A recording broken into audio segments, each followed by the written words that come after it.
Hello students, welcome to AVP classes. तो students, आज से हम स्टार्ट करते हैं अपने वेस्टर्न थॉट यानी पाश्चात्य राजनीतिक विचारक। आप चाहे स्टेट की तैयारी कर रहे हो, चाहे नेट की तैयारी कर रहे हो, चाहे D++ यानी कि जहाँ पे भी पॉलिटिकल साइंस आती है और उसमें वेस्टर्न थॉट आते हैं, तो ये आपके लिए वीडियो बहुत लाभदायक है। तो चलिए देखते हैं हमारे जो नेट का सिलेबस है उसके अकॉर्डिंग हम सारे टॉपिक को कवर करेंगे।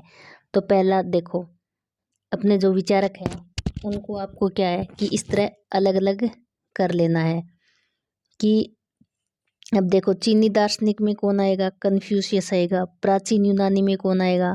प्लेटो और अरस्तु आएगा। आधुनिक चिंतक कौन है? मैकियावली है। सामाजिक संविदा सिद्धांत किसने दिया? होब्स, लोक, रूसो ने। उपयोगितावादी चिंतक कौन है? बेंथम और J.S. मिल। आदर्शवादी चिंतक कौन है? हिगल और ग्रीन।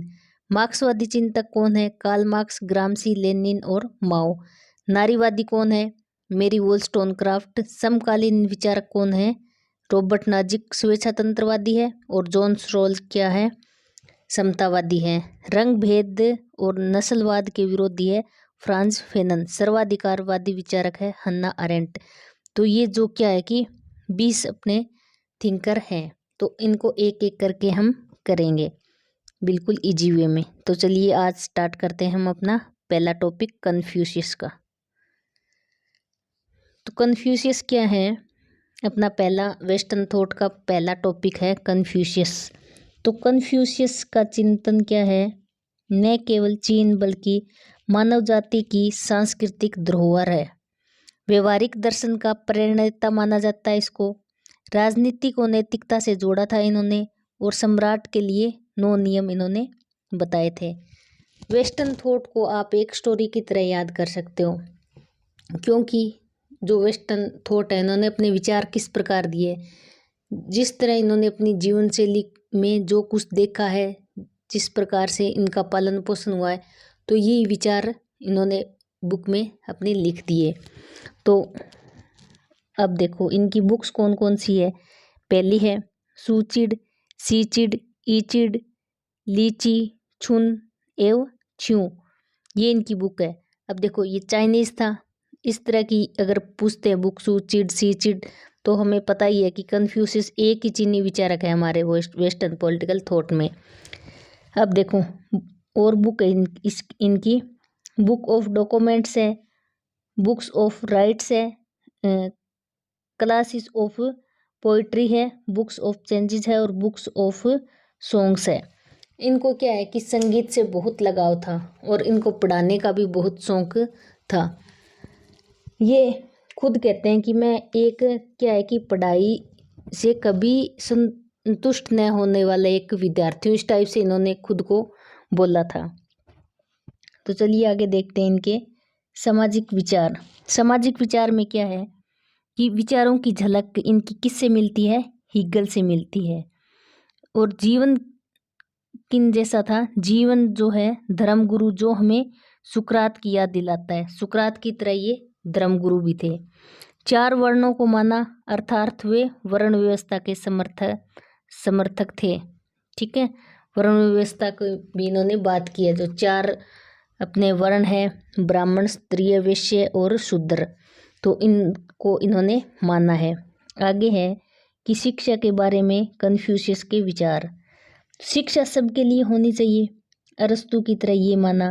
लेकिन शिक्षा सबको मिलनी चाहिए, शिक्षा तो सबको मिलनी चाहिए, लेकिन जो है राजनीतिक, सामाजिक एवं प्रशासनिक अधिकार सिर्फ पुरुषों को प्राप्त होने चाहिए। ये बात इन्होंने रूसो की तरह कर दी, क्योंकि ये शिक्षा में समानता की बात नहीं करता। शिक्षा तो सबके लिए होनी चाहिए, लेकिन इन्होंने आदमी और औरत के लिए अलग अलग शिक्षा की बात कर दी। नेक्स्ट देखिए, मैकियावली की तरह क्या है कि चीन को एक यूनिफाइड रॉयल स्टेट बनाना चाहते थे। मैकियावली भी अपना एक वेस्टर्न थॉट है। तो वो क्या है कि वो अपना जो है इटली को सशक्त राज्य बनाना चाहता था, और ये क्या है कन्फ्यूशियस चीन को बनाना चाहता है। तो इनके विचार मिलते हैं दोनों के। चलिए आगे देखते हैं। लोकतंत्र में विश्वास नहीं था, प्रतिनिधित्व शासन प्रणाली में यकीन नहीं कर सकते थे। आम व्यक्ति इतने समर्थ नहीं होते कि अपने शासन का या शासक का चयन कर सके। ये क्या है कि लोकतांत्रिक जो प्रजातंत्र है हमारे जो अब चल रहा है उसके समर्थक नहीं थे। इनका मानना था कि आम जनता में इतनी समर्थ है नहीं है कि वो अपने शासक का चुनाव कर सके। फिर आगे है शैक्षिक समानता की बात करते हैं किंतु सभी को समान अधिकार दिए जाने के समर्थक ये नहीं थे। चलिए आगे देखते हैं। आगे हैं प्लेटो की तरह कन्फ्यूशियस भी सद्गुणी राजा को सारी शक्तियां सौंपना चाहता है, लेकिन क्या करता है ये कौटिल्य की तरह राजा पर कुछ नियंत्रण भी लगाते हैं कन्फ्यूशियस। फिर आगे कन्फ्यूशियस के कुछ कथन है कि संगीत के प्रभाव में मैं भोजन करना भूल जाता हूँ। और इन्होंने कहा कि एक अत्याचारी शासक एक हिंसक शेर से भी खतरनाक होता है। फिर आगे है इनका कथन कि अंतरिक्ष में दो सूर्य नहीं होते तो शासक भी दो नहीं होने चाहिए, अर्थात एक ही होना चाहिए। तो ये मैंने आपको कन्फ्यूशियस बिल्कुल जो अपने एग्ज़ाम से रिलेटेड जो क्वेश्चन बन सकते हैं उस टाइप से करवाया है। अब आपको ये नहीं है कि इसमें से डायरेक्ट क्वेश्चन पूछता है, कोई भी एग्ज़ाम नहीं है ऐसा कि जिसमें डायरेक्ट क्वेश्चन पूछे। क्वेश्चन हमेशा घुमा फिरा के पूछा जाता है, लेकिन अगर आप इनको ध्यान से पढ़ोगे तो मेरे हिसाब से इससे बाहर नहीं जाएगा। हाँ, इसके लिए आपका बेसिक क्लियर होना बहुत ज़रूरी है। अगर बेसिक आपका क्लियर नहीं है तो आपको ये समझ नहीं आएगा। बेसिक क्लियर करने के लिए आप चाहे अपनी एमए की बुक पढ़ सकते हैं, चाहे गूगल से कन्फ्यूशियस के बारे में पूरी डिटेल पढ़ सकते हैं, क्योंकि कन्फ्यूशियस अभी 1-2 साल पहले ही लगाया तो इससे डीप क्वेश्चन नहीं पूछते, ऊपरी ऊपरी क्वेश्चन पूछते हैं। तो आई होप आपके लिए ये वीडियो कुछ तो लाभदायक होगी। अपना फीडबैक ज़रूर दें। Thank you, thanks for watching, have a nice day.